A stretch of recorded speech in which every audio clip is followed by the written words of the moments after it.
Bonjour, bienvenue sur jean-pierrevillade.com. J'ai le plaisir de vous présenter une nouvelle formation vidéo sur les nouvelles versions EBP2 e-facturation bâtiment 2020. L'objectif de cette formation est de bien vous apprendre la création de votre dossier. Nous verrons comment bien rentrer toutes les données de base, donc notamment tout ce qui va concerner les clients, les prospects. Nous allons bien voir cette notion d'ouvrage entre les fournitures, la main-d'œuvre, et nous verrons ensuite tout le circuit des documents de vente pour ensuite arriver à toute la partie statistique donc de votre activité. Le premier tutoriel que je vous propose sur cette nouvelle formation vidéo est la création de votre dossier.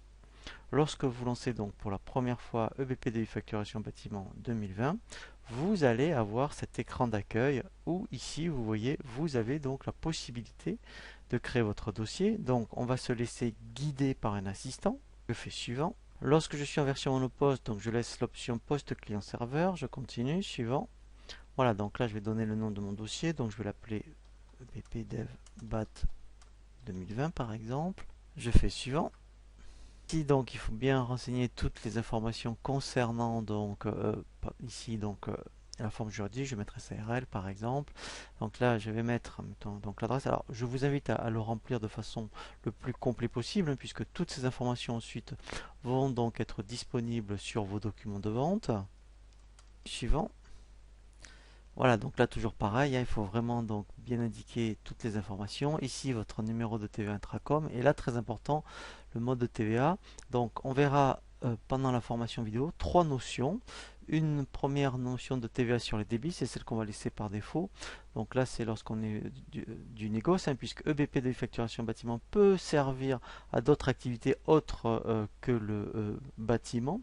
On verra ensuite toutes les sociétés qui sont vraiment uniquement en prestation de services. Donc on verra la TVA sur les encaissements, et ensuite après on verra la TVA mixte, où là effectivement lorsque vous avez une partie négoce et une partie prestation, EBP de facturation bâtiment 2020 est capable de générer donc les deux modes de TVA. Donc là je vais laisser pour l'instant débit. Donc là il faudra bien indiquer votre SIRET et le code APE. Alors moi, pour gagner un peu de temps sur le tutoriel, je vais décocher importer les codes postaux. Donc vous, il faut absolument que vous le laissiez cocher.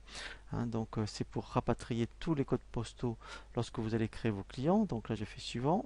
Voilà, et là je fais lancer.